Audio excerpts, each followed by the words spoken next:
प्रतिपक्ष की खराब जूली को लेकर ज्ञानदेव आहूजा के बयानों का मामला। बीजेपी प्रदेश अध्यक्ष मदन राठौड़ ने बयानों को उचित नहीं माना। बीजेपी प्रदेश अध्यक्ष मदन राठौड़ ने कहा, मैंने ज्ञानदेव आहूजा से टेलीफोनिक बात की, बयानों को बिल्कुल ठीक नहीं माना। हमने आहूजा जी को यह भी कहा कि भविष्य में ध्यान रखें। उन्होंने ये भी कहा कि बयानों को गलत संदर्भ में लिया गया। मेरा मानना है कि नेता प्रतिपक्ष की जाति नहीं होती। हमारी इसमें कोई सहमति नहीं है। उन्होंने किस प्रसंग में क्यों दे दिया कुछ समझ में नहीं है। मैंने उनसे टेलीफोन करके पूछा तो उन्होंने सफाई दी कि उन्होंने कहा कि मेरा मतलब केवल कांग्रेस से था। जूली साहब नेता है और नेता तो कोई अलग से जाति होती नहीं है, इसलिए मैंने तो केवल उनको कि उन्होंने ये सब इनका विरोध किया था, ऐसा किया था राम सेतु का वगैरह का, इसलिए मैंने बोल दिया। मैंने कहा गलत बात है, मैं कभी इसमें सहमत नहीं हूँ। हमारी पार्टी कभी भी ऐसी बातों पर विश्वास नहीं करती।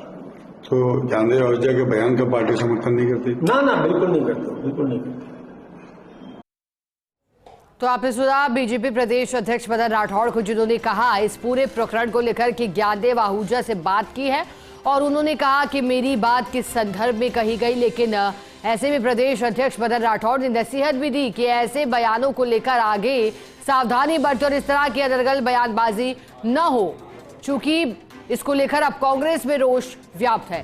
ज्यादा जानकारी लेंगे, पॉलिटिकल एडिटर योगेश शर्मा हमारे साथ जुड़ गए हैं। योगेश जी, एक तरफ ज्ञानदेव आहूजा के बयान से कांग्रेस आक्रोशित है, दूसरी तरफ बीजेपी ने पल्ला झाड़ा, या फिर कहे मदन राठौड़ ने उनसे बातचीत की तो फिर उन्होंने कहा कि सफाई दी गई। इस पूरे प्रकरण में कांग्रेस और बीजेपी का अब तक का स्टैंड क्या रहा है योगेश जी?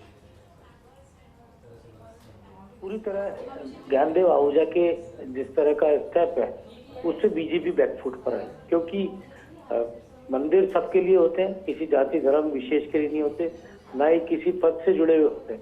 कोई राष्ट्रपति हो, चाहे प्रधानमंत्री हो, चाहे नेता प्रतिपक्ष हो, मुख्यमंत्री हो, कोई भी मंदिर में जा सकता है, कोई रोक टोक नहीं होती। ऐसे में किसी विशेष बात को या विशेष व्यक्ति को लेकर ये कहना कि वो मंदिर में गए, राम मंदिर में गए और हम उस गंगा जल से उस मंदिर को धोएंगे, ये अपने आप में बहुत ही कहा जा सकता है कि अवांछित घटनाक्रम था। और ज्ञानदेव आहूजा बहुत सीनियर व्यक्ति है और वरिष्ठ नेता, उनको इस तरह की बातों से बचना चाहिए था, इस तरह के घटनाक्रम से या इस तरह की बयानबाजी से बचना चाहिए था, जिससे उनकी पार्टी को लेकर एक कहा जा सकता है खिलाफ वातावरण बनता है।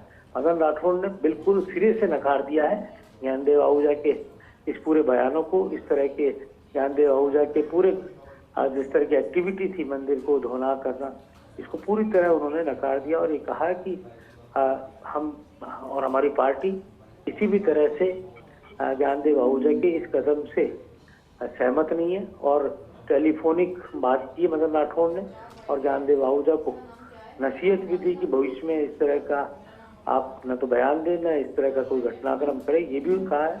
और उनसे कारण भी जाने, जैसा मदन राठौड़ ने कहा मीडिया से कि ज्ञानदेव आहूजा ने ये कहा है कि उनके बयानों को गलत संदर्भ में प्रस्तुत किया गया, तमाम बातें कही है।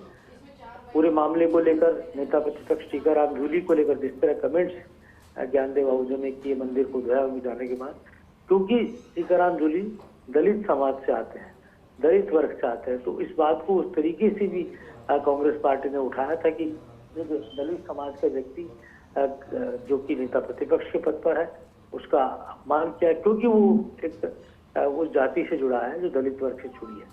और इसी कारण से बीजेपी प्रदेश अध्यक्ष को सामने आना पड़ा, क्योंकि ज्ञानदेव आहूजा भारतीय जनता पार्टी के वरिष्ठ नेताओं में शुमार है। वो पार्टी के विधायक रह चुके थे, सर्रार नेता भी है, हिंदुत्व राष्ट्रवाद की छवि भी उनकी है। लेकिन इस पूरे घटनाक्रम को लेकर भारतीय जनता पार्टी एक बार की बैकफुट पर आई और यही कारण है कि मदन राठौड़ ने खुद आगे बढ़कर सिरे से उन तमाम घटनाक्रमों को नकारा और उन बयानों को नकारा जो कि ज्ञानदेव आहूजा के द्वारा नेता प्रतिपक्ष के मंदिर आगमन को लेकर दिए गए थे।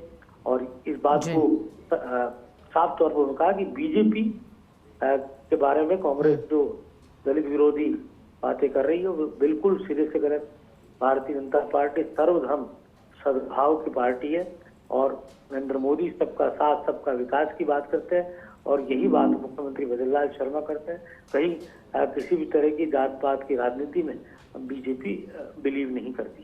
जी बिल्कुल सही कह रहे हैं आप योगेश जी, बहुत शुक्रिया आपका खबर पर साथ जुड़ने के लिए, विस्तार से जानकारी देने के लिए।